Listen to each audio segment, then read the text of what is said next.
Hello दोस्तों, कैसे हो आप लोग। Welcome back to the channel live life easy. अब ये जो अतरंगी सा सीन आप देख रहे हो ना, लंबा पावर कट हुआ था और उस पे हमने गाड़ी के ऊपर रखने वाली लाइट जला दी थी, जिससे डिस्को लाइट जैसा परफॉर्म कर रही थी। तो मैंने रील भी डाली थी कि जिस परेशानी से आप बच ना सको उस पर हंसना सीख लो। तो वो अपने नॉर्मल टाइम पर या उससे पहले ख़त्म हो जाती है। अब अगले दिन सुबह, एक तो जो रात की लाइट की वजह से ना मेरे हस्बैंड का जो रेसिपी का चैनल है फूड वाला, उसकी रेसिपी नहीं बन पाई, वो अब सुबह बनेगी। और अगले दिन सुबह के टाइम फटाफट से बच्चों के टिफ़िन का अपना नाश्ता वगैरह का करके फिर वो किचन मुझे खाली करना है। तो यहाँ मैं ना बच्चों का बेसिक जो टिफ़िन है वो तो सैंडविच बने हैं। बाकी ये जो दिखा रही हूँ, जब आप मखाने फ्राई करते हो ना देसी घी और नमक में, उसी के साथ थोड़ा सा पेरी पेरी मसाला जो आता है बाज़ार का, वो मिला के देखना, इतना यम्मी, मतलब ये एक ट्विस्ट सा आ जाएगा। और बच्चों की जो छोटी डिब्बी टिफ़िन की होती है उसके लिए एक आइटम हो सकता है।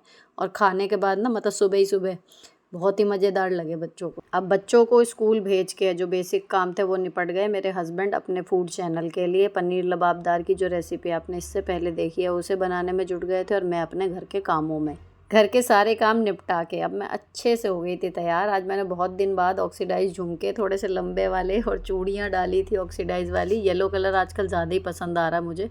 और अच्छे से तैयार होके इतने में निपटी हूँ, सारा काम निपटा के यहाँ पर मेरे हस्बैंड ने सब्ज़ी और लच्छा पराठा ये रेडी कर दिया था। और फिर मैंने टेस्ट करा। मेरे हस्बैंड खाना बनाते तो अच्छा है ही, लेकिन अभी तक उन्होंने जितनी बार भी जो कुछ भी बनाया ना, मैं ये कह सकती हूँ कि ये वाली सब्ज़ी अब तक की सबसे बेस्ट सब्ज़ी है। देखने में बिल्कुल रेस्टोरेंट की सब्ज़ी जैसी, और टेस्ट की बात करूँ ना तो पर्सनली मुझे उससे भी बेहतर लगी। अभी उन्होंने खुद नहीं चखी है, पहले मुझे चखा ली, और जब खुद खाएंगे ना आगे उनका रिएक्शन देखना। बिल्कुल रेस्टोरेंट वाली बन गई। बनाई किस बिल्कुल। मैं तो खा ही लूँ, आधा पराठा भूख लग गई। बहुत ही बढ़िया, ट्राई करना, रेस्टोरेंट वाली सब्जी बनी बिल्कुल।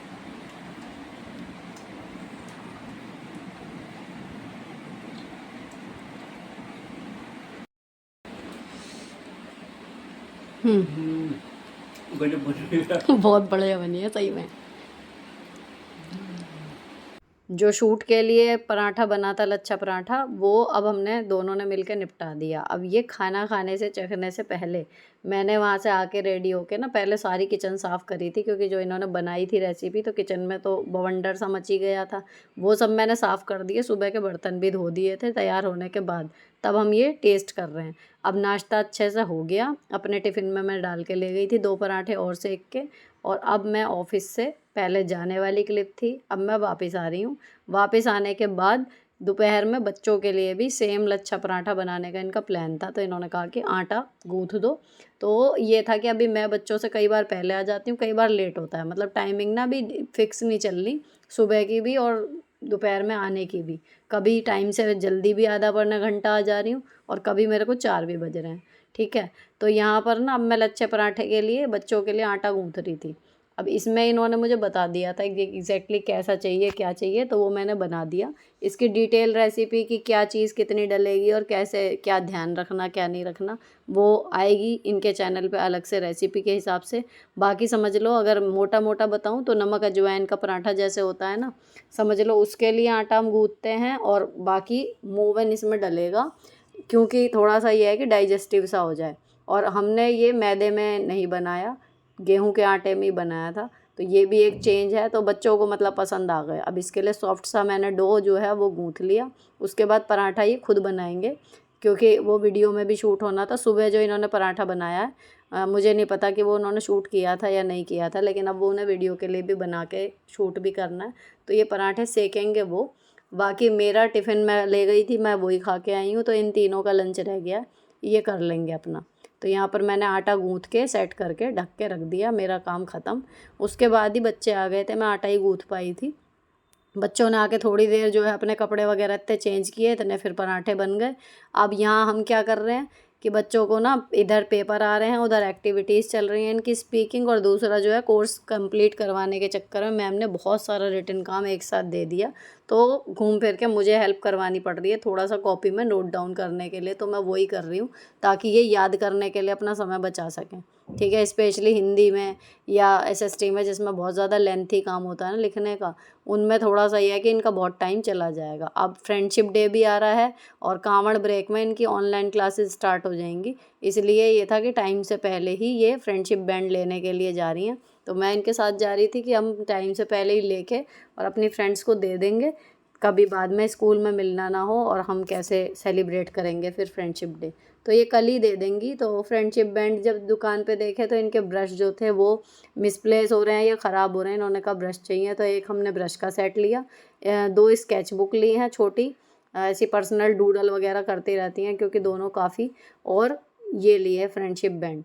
अब ये वाली ना मैं मतलब ये मुझे दिखी थी और मुझे अच्छी लगी, तो मेरा मन तो था कि मैं ले लूँ अपने लिए, लेकिन फिर अब हमने 2 लिए हैं।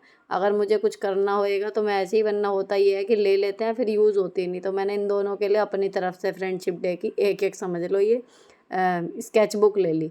और ये आराध्या लाई है 3, आरोही लाई है 6। अब इनका काम पूरा हो गया, पढ़ाई का भी और फ्रेंडशिप डे का भी। अब मैं बैठी थी एडिटिंग करने के लिए, रील वगैरह पोस्ट करनी थी मुझे। अभी लगभग 6:30 हुए होंगे, तो लगभग 1 सवा घंटा मतलब पौने 8 तक भी मैं एडिटिंग का काम, फ़ोन का काम अपना कर सकती हूँ, क्योंकि सब्ज़ी सॉर्टेड है, ज़्यादा बनी थी वो, प्रियंका के यहाँ भी भिजवाई, पुनीत के यहाँ भी सुबह ही दे आई थी। और अब बस मुझे रोटी सेकनी है क्योंकि दिन भर उसमें पराठे वगैरह खाए हैं तो काफ़ी हैवी ग्रेवी हो गई थी। रोटियां सेकने से पहले जो अभी तक के थोड़े बर्तन हैं, सुबह के मैं धो गई थी तो काफ़ी कम से लग रहे हैं, लेकिन जो ये बर्तन है ये भी पहले धो दूंगी, उसके बाद रात वाले बस तवा परात और खाई पी थालियाँ जो हैं वो हो जाएंगी। तो ये वाले बर्तन मैं धो रही थी उतनी देर। मुझे अभी रात को खाना खाने का मेरा मूड नहीं है अब, क्योंकि शाम में बस जितना खा लेती हूँ उतना खा लेती हूँ। मैं नहीं, मतलब डिनर मुझे पसंद ही नहीं आ रहा, पता नहीं क्यों, कुछ भी हो, लेकिन ना खा के मुझे ज़्यादा हल्का लगता है। कोई पूछ रहा था कि आपको क्या फ़ायदा लगा 7:30 से पहले आप खाना खा लेते हो इसका।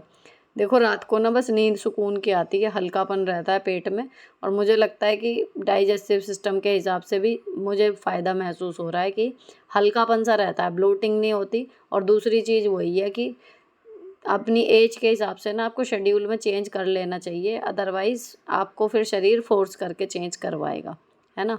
और अब मेरा ना शाम को जैसे मुझे ऐसा लग रहा था, मतलब कुछ ठंडा और मीठा बस ये लेने का मन था।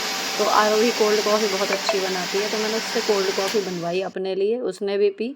और मेरा बर्तन धोने के बाद, कोल्ड कॉफ़ी पीने के बाद समझ लो ईटिंग का काम ख़त्म। अब मैं कल सुबह ही कुछ खाऊंगी। अगर ब्लड प्रेशर की प्रॉब्लम नहीं है लो हो जाने की, तो ये इंटरमिटेंट फास्टिंग सबसे आसान और कारगर उपाय है, वेट मैनेज करने का भी और डाइजेशन इम्प्रूव करने का भी।